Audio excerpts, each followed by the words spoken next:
네,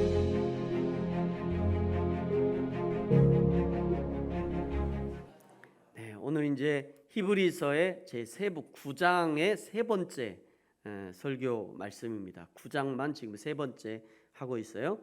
히브리서 9장은 성막이라고 하는 이 모형을 통해서 옛 언약의 한계와 또 새 언약의 탁월성을 비교해 주고 있습니다. 먼저 9장 1절부터 10절까지는 성소 안의 기물들을 소개했었죠. 그 기물들에 다 의미가 있는데 그 깊은 의미들을 나는 다 말할 수 없다. 너희들에게 다 말해줄 수 없다. 왜 그랬죠? 기억나십니까?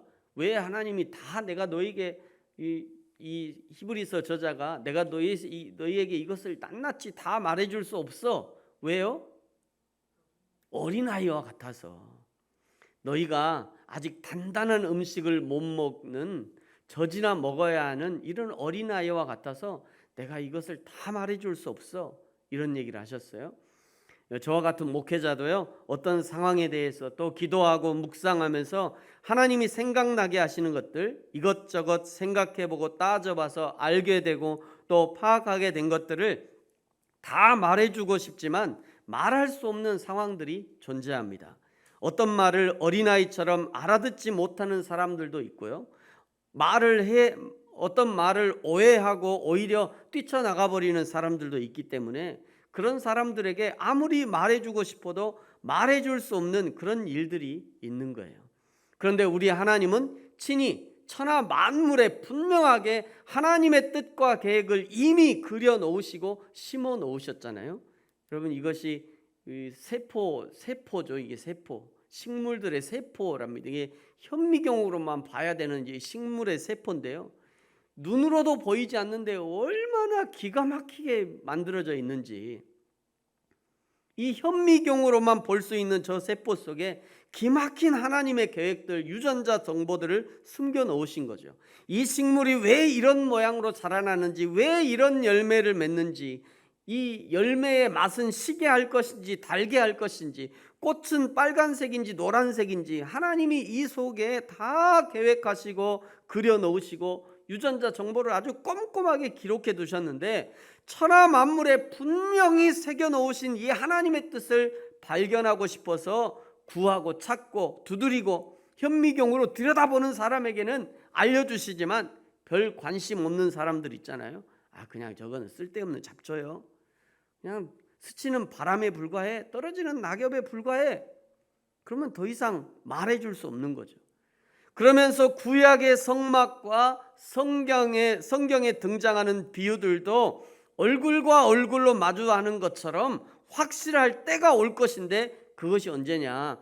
예수님이 개역하실 때, 그때는 얼굴과 얼굴로 보게 될 것이다. 숨겨놓은 모든 비밀을 다 알게 될 것이다 말씀하셨죠. 이것을 이제 9장 10절까지 첫 번째 설교 때, 이런 9장의 첫 번째 설교 때 이 말씀을 하셨습니다.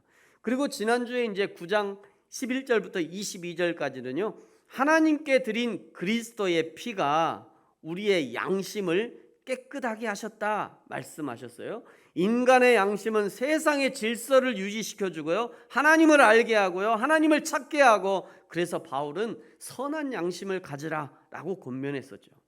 다른 사람은 눈에 보이지 않고 오직 자기만 보이는 사람, 양심이 죽은 사람이에요. 양심이 죽은 사람은 다른 사람이 보이잖아요. 오직 자기만 보여요. 오직 자기만. 자기가 하고 싶은 것, 자기가 알고 싶은 것, 지금 자기에게 필요한 것, 그것에만 빠져서 다른 사람이 어떻게 반응하든지, 다른 사람이 어떤 불편을 겪든지 상관없이 오직 자기가 하고 싶은 것, 자기가 말하고 싶은 것 말해버리고 소리 지르고 때려 부시고, 그리고는 나는 뒤끝이 없어. 그래서 뉴욕에 이런 지하철이 있는 거예요. 뉴욕의 지하철에 낙서 지어놓고 뒤로 가면서 그래도 나는 낙선을 해도 뒤끝 없는 사람이야. 뒤끝 없는 사람들. 그러나 나라와 민족을 떠나 양심이 살아있는 사람들의 이야기는 많은 사람들에게 감동을 주고 영감을 주고 교훈을 주는 일들이 많지 않습니까? 예수 그리스도를 영접한 사람들이라면 우리의 양심 안에 성령님이 좌정하고 계십니다. 그래서 그리스도인이 바르지 않은 일을 하려고 하면, 바르지 않은 말을 내뱉으려 하면 그냥 내 양심이 말이죠. 내 양심이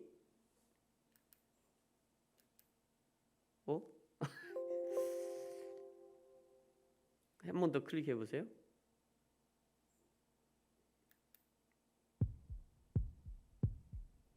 네, 이거요. 죄송합니다.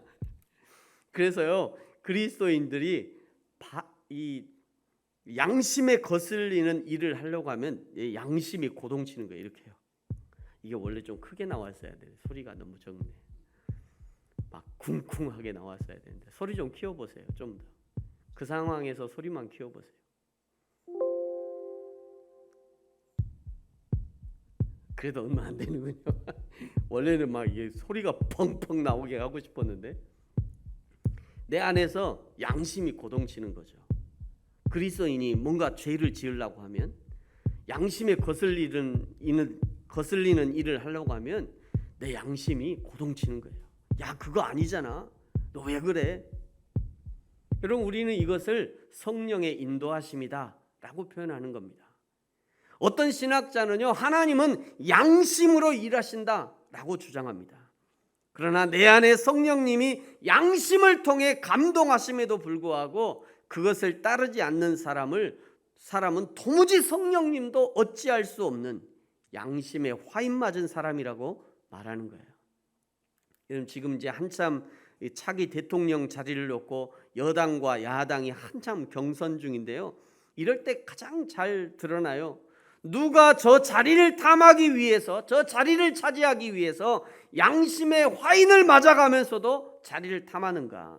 상대방을 향해서 거짓말로 깎아내고 자기 당 한 팀에 속한 사람들도 서로 묻어뜯고, 야당이든 여당이든 상관없어요. 이때는 막 서로 물어뜯고요. 어떤 사람은 무당의 힘을 빌려서라도 내가 저 자리를 차지하려고 하고, 대한민국이 가장 진흙탕 속에 빠지는 것이 이 선거 때가 아닌가 생각해요. 그러므로 투표권자인 국민들은요, 이럴 때 잘 봐둬야 돼요. 진짜 백성을 섬기려는 사람들이 누구인지, 그저 대통령의 자리를 탐하는 자인지 잘 봐둬야 합니다. 이렇게 히브리서 9장의 두 번째 시간에는 예수 그리스도의 피가 죽었던 우리의 양심을 살리시고 하나님을 섬기게, 하나님을 예배하는 사람으로 살려내신다는 말씀을 하셨습니다. 오늘 이제 23절과 24절은 예수 그리스도는 인간이 손으로 지은 성소에 들어가지 아니하시고 참 성소인 하나님의 전에 들어가셨다라고 말씀하셔요. 여러분, 우리 23절, 24절 같이 한번 읽어볼까요? 시작. 그러므로 하늘에 있는 들의 모형은 이런 것들로서 정결하게 할 필요가 있었으나 하늘에 있는 그것들은 이런 것들보다 더 좋은 제물로 할지니라. 그리스도께서는 참 것의 그림자인 손으로 만든 성소에 들어가지 아니하시고 바로 그 하늘에 들어가사 이제 우리를 위하여 하나님 앞에 나타나시고. 아멘. 24절에 예수님이 들어가신 하늘이 어디래요? 그 하늘이래요. 그 하늘. 사실 이런 말 한다, 이런 단어 하나하나가 굉장히 중요한데요. 여기 그 하늘이라는 것은 우리가 올려다보면 보이는 저 하늘, 영어로는 스카이라고 하잖아요. 저 하늘이 아니에요. 저 하늘이 아니라 영어로 헤븐, 천국을 의미하는 겁니다. 헤븐, 천국. 창세기 1장에서도요, 하나님이 천지를 창조하셨다고 할 때 원문에는 하나님이 그 하늘과 그 땅을 만드셨다 이렇게 나와요. 그 하늘, 천국을 만드신 거죠. 그리고 예수님이 바로 즉시로 그 하늘, 천국에 들어가신 겁니다. 예수님이 승천하셔서 바로 즉시로 그 하늘에 들어가신 이유가 무엇이냐? 24절 마지막에 보시면요, 우리를 위하여 하나님 앞에 나타나셨다라고 말씀하시죠. 예수님의 모든 행적은 오직 이 땅에서 예수 그리스도를 믿어 하나님의 자녀가 된 저와 여러분, 우리 그리스도의 사람들로 부름받은 구원받은 백성들을 위한 행적으로 채워져 있습니다. 예수님이 왜 십자가에서 피 흘려 돌아가셨습니까? 22절에 말씀하시는 것처럼 모든 것이 피 흘림이 없이는 사함이 없기 때문에 이 땅에 구원받은 백성들을 위해 예수님의 보배로운 피를 흘려주신 것이죠. 예수님이 왜 채찍에 맞으셔야 했습니까? 이사야 53장 5절 6절, 너무 유명한 구절이죠. 우리 이사야 53장 5절 6절 같이 한번 읽겠습니다. 시작. 그가 찔림은 우리의 허물 때문이요 그가 상함은 우리의 죄악 때문이라. 그가 징계를 받음으로 우리는 평화를 누리고 그가 채찍에 맞음으로 우리는 나음을 받았도다. 우리는 다 양 같아서 그릇 행하여 각기 제 길로 갔거늘 여호와께서는 우리 모두의 죄악을 그에게 담당시키셨도다. 아멘. 예수님이 왜 이 땅에서 인간의 몸으로 배고픔과 추위와 더위를 견디셔야 했습니까? 그것 역시 히브리서 4장 15절 16절에 등장해요. 이것도 같이 한번 읽겠습니다. 시작. 우리에게 있는 대제사장은 우리의 연약함을 동정하지 못하실 이가 아니요 모든 일에 우리와 똑같이 시험을 받으신 이로되 죄는 없으시니라. 그러므로 우리는 긍휼하심을 받고 때를 따라 돕는 은혜를 얻기 위하여 은혜의 보좌 앞에 담대히 나아갈 것이니라. 아멘. 우리 인간의 모든 연약함을 친히 감당하시고 연약함에 빠질 수밖에 없는 인간을 이해하시고 돕기 위해서 예수님께서 자원함으로 하늘 보좌에서 이 땅으로 오셨고 인간의 삶을 사셨고 십자가를 지셨고 그리고 승천하셔서 지금 하나님 우편에 계신 것입니다. 사랑하는 성도 여러분, 저와 여러분의 모든 죄의 문제가 십자가에서 단번에 영원히 해결된 것을 믿으시기 바랍니다. 우리의 죄의 문제는 단번에 영원히 해결되었어요. 그러므로 다시 죄의 명예를 매지 않아도 되는 것입니다. 그렇다고 해서 다시 죄를 지어도 그것이 죄가 되지 않는다, 그런 말은 아니에요. 박옥수라고 유명한 그 구원파에서 이렇게 주장하잖아요. 예수님이 십자가에서 완전하고 영원한 속죄를 이루셨기 때문에 예수 믿은 이후에 어떤 죄도 더 이상 죄가 되지 않는다, 이렇게 가르칩니다. 그러니 완전한 자유를 누리라고 가르쳐요. 한 번 회개했다면 반복적으로 회개하지 말라고 가르칩니다. 구원파에서 그렇게 가르쳐요. 오늘 죄를 지었다 해도 죄책감에 빠지지 말라고 가르칩니다. 왜냐하면 예수님이 십자가에서 완벽하게 인간의 문제를 해결해 주셨으니까. 그러면서 마음껏 죄를 짓고 살아요. 세월호 보세요. 세월호 300 몇 명의 학생들을 바다에 수장시키고도 아무런 죄책감도 없잖아요. 사과도 안 하잖아요. 그 사람들은. 뭐 예수님이 다 해결해 주셨대, 자기들의 죄를. 구원파에서는요, 주기도문도 사용하지 않습니다. 구원파는 주기도를 안 외워요. 왜냐하면 주기도에 있잖아요. 주기도문에 우리의 죄를 사해 준 것 같이 저들의 죄도 사해 주십시오 라고 반복해서 회개기도를 하잖아요. 주기도가. 자기들이 한번 회개한 사람은 다시 회개할 필요가 없다고 가르치니까 자기들의 그 이단적 교리를 위해서 예수님이 직접 가르친 주기도문도 틀렸다고 하는 것이 구원파의 문제예요. 예수님이 베드로에게 이렇게 알려주셨어요. 요한복음 13장 10절 같이 읽겠습니다. 시작. 예수께서 이르시되 이미 목욕한 자는 발밖에 씻을 필요가 없느니라. 온 몸이 깨끗하니라. 너희가 깨끗하나 다는 아니니라 하시니. 아멘. 그러니까 발은 밖에 다녀올 때 더러운 것이 묻을 때마다 발은 씻어야 한다는 것이죠. 이것이 회개를 의미하는 거예요. 우리가 이 땅의 삶을 끝내고 하나님 앞에 안기는 것을 영화라고 합니다. 우리는 언젠가 그 영화로운 삶, 영화롭게 변화되어서 하나님 품에 안길 것들을 우리가 늘 기대하며 사는 거죠. 하나님의 나라에서 맞이하게 되는 그 영화의 삶은 더 이상 죄가 접근하지 못하는 상태니 회개할 일이 없어요. 그러나 아직 육신으로 이 땅에 사는 날 동안은 비록 오늘 예수 그리스도를 믿었다 해도 여전히 죄의 유혹 가운데 사는 거죠. 날마다 더러운 것이 발에 묻어요. 더러운 것이 묻으면 그때그때 씻어내야 되는 거예요. 그것을 우리는 성화 이렇게 표현합니다. 즉 거룩하게 되어져 간다는 거예요. 날마다 성화의 삶을 살다가 마지막에 영화의 삶으로 옮겨지는 것, 그것이 성도의 삶인 거예요. 성화의 삶을 사다가, 이렇게 성화의 삶을 살다가 죄를 지을 때마다 레위기 5장에 보니까 속죄제의 규례를 보면 처음에 몰랐다가 나중에 알게 되는 죄도 속죄제를 드리래요. 너는 모르고 있는데 옆에 사람이 알려줘도 그때도 속죄제를 드리래요. 그때그때 회개함을 받으라는 거예요. 그때그때 사함을 받으라는 것입니다. 이것이 회개와 연결되는 거예요. 하루를 살다가 의도적으로든지 부지중에든지 죄를 지었다면 긍휼이 풍성하신 하나님 앞에 죄된 모습 그대로 나아가 회개하고 돌이킬 수 있는 것, 그것이 우리 그리스도인의 특권인 거예요. 이제 우리가 다시 죄를 짓지 않으려고 노력해야 되는 이유는 이미 우리의 죄를 해결하기 위해 그 보배로우신 생명을 희생하신 예수 그리스도의 그 희생을 헛되이 하지 않기 위함인 거죠. 이미 정결케 된 우리의 영혼과 육체를 더럽히지 않기 위함인 것입니다. 그러므로 사랑하는 성도 여러분, 오늘 더러워진 발을 씻듯이 날마다 성화의 삶을 살아가시기 바랍니다. 날마다 나의 눈으로, 나의 마음으로, 나의 입술로, 나의 손으로, 발로 침투에 들어오는 악한 것들과 싸워 이겨야 돼요. 아무것도 안 하고 가만히 있으면 악한 것이 물러가는 것이 아닙니다.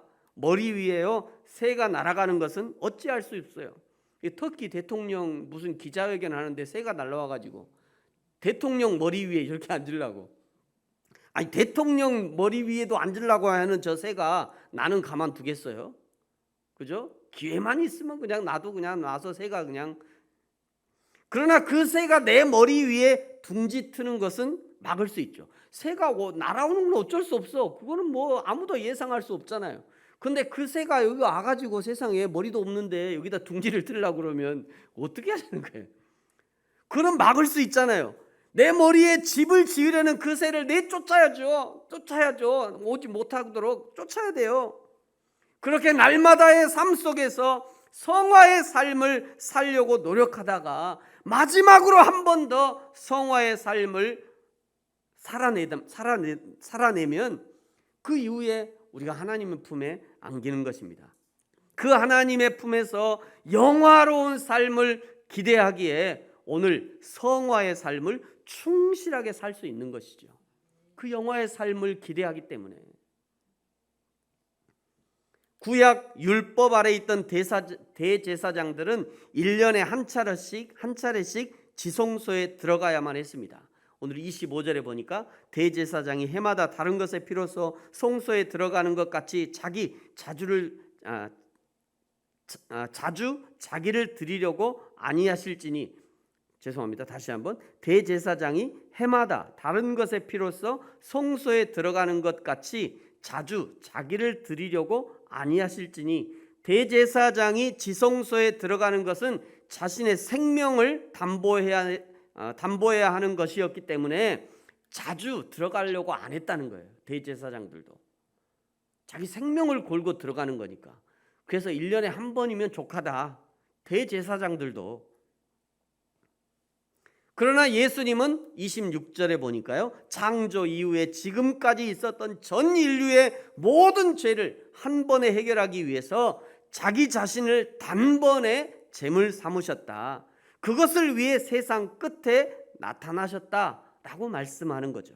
여기 단번에, 그가 단번에, 예수님이 단번에, 이런 의미죠. 예수님이 단번에라고 하는 이 단어는 25절에 제사장들이 자주, 예수님은 단번에, 제사장들은 자주, 이게 서로 대조를 이루면서 예수 그리스도께서 역사의 절정에 나타나셔서 자신을 희생 제물로 드림으로 죄를 완전히 제거하셨음을 나타내는 것입니다.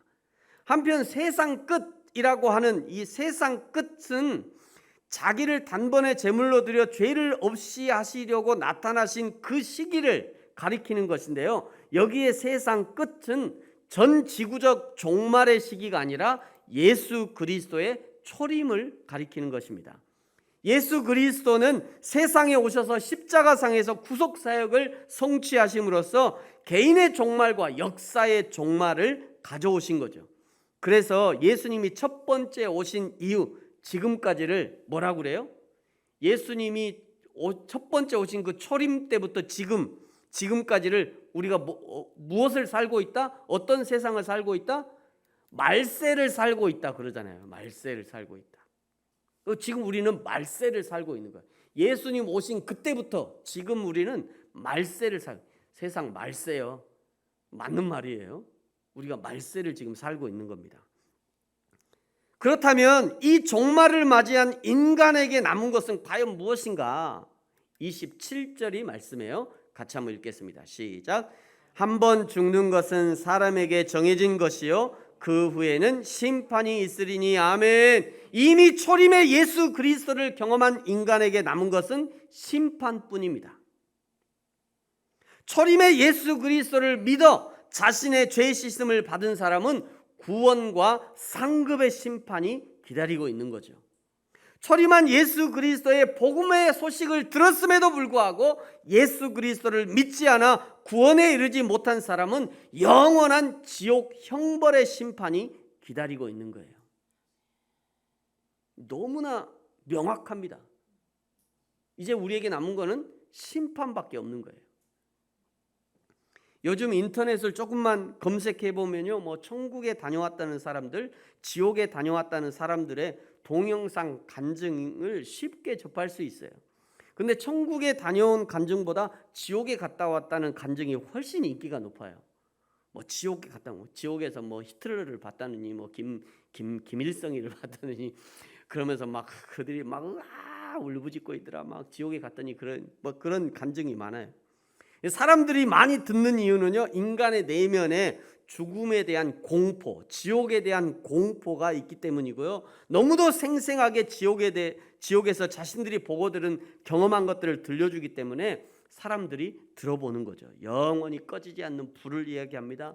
독사들을 얘기해요. 칼과 창을 얘기합니다. 극심한 목마름, 그냥 내 혓방울에 물 한 방울만 해도 물이 없대. 죽고 싶어도 죽을 수 없는 것들. 저도 이제 이런 간증을 한번 들어본 적은 있는데, 듣고 나면 늘 생각되는 거 있어요. 야, 내가 진짜 지옥에 가면 저보다 더하면 더했지 덜하지는 않을 것이다. 인간의 언어로 표현하니까 저 정도지. 내가 만약에 진짜 저 지옥에 가면 저 사람이 얘기한 것보다 더하면 더할 것이다. 또 천국에 갔다 온 사람들도 있어요. 천국에 갔다 온 사람들. 제가 보니까 신송정 목사님 이렇게 돼 있잖아요. 저분은 천국도 가고 지옥도 가고 막 하여튼 그래요. 또 천국에 다녀온 사람들이 있어요. 사실 천국에 관한 간증은 대부분 비슷해요. 그건 역시 듣고 나면 야, 진짜 천국은 저거보다 훨씬 좋을 거야. 인간의 눈으로 보고 인간의 말로 표현하니까 그 정도지. 저와 여러분이 진짜 가게 되는 천국은 우리가 이 땅에서 듣고 보는 모든 간증을 다 섞어 놓은 것보다 더 좋은 것이 분명합니다. 그런데 굳이 이런 지옥 간증, 뭐 천국 간증 찾아보실 필요 없어요. 아까 누구죠? 목사님 이름 그거 기억하지 마세요. 네, 굳이 찾아볼 거 없습니다. 왜냐하면요, 이런 간증에 유튜브에 올라와 있는 이런 간증에 대한 간증이나 뭐 천국 지옥 간증 뭐 거의 대부분이 사기입니다. 사기일 확률이 90%예요. 왜 그러냐면요, 만약에 진짜 여러분이 지옥을 보고 왔다, 거기 간증 올릴 시간이 어디 있어요? 야, 내가 지옥을 보고 왔는데 간증 올릴 시간이 어딨냐고. 당장 무릎 꿇고 기도해도 부족하지. 야, 천국을 보고 왔다. 야, 내가 천국을 보고 왔는데 이거 내가 말로 표현하는 거 이거 100분의 1도 안 돼. 근데 그거를 사람들한테 얘기한다고요? 얘기 못할 것 같아요, 저는. 바울도 3층천을 갔다 와서도 조용하잖아요. 그래서 이제 제가 여러 가지를 이제 검토한 결과 대부분은 사기다. 천국 간증, 지옥 간증. 물론 한번 들어보십시오. 이 실험 삼아. 그래서 저거보다 더 좋은 거지, 저거보다 더 악한 거야. 그리고 딱 한 번만 듣고 그냥 끊으세요. 2번, 3번 들어서 거기에 빠져있을 필요가 없다. 그러나 여러분, 저 천국에 들어갈 것을 사모하시기 바랍니다. 때가 되면 하나님이 우리를 천국으로 부르실 때 그때 기쁨으로 가시면 돼요. 뿐만 아니라 지금도 저 지옥을 향해 가는 많은 사람들에게 예수 그리스도의 십자가의 복음을 전해서 천국으로 인도하는 삶을 사시기 바랍니다.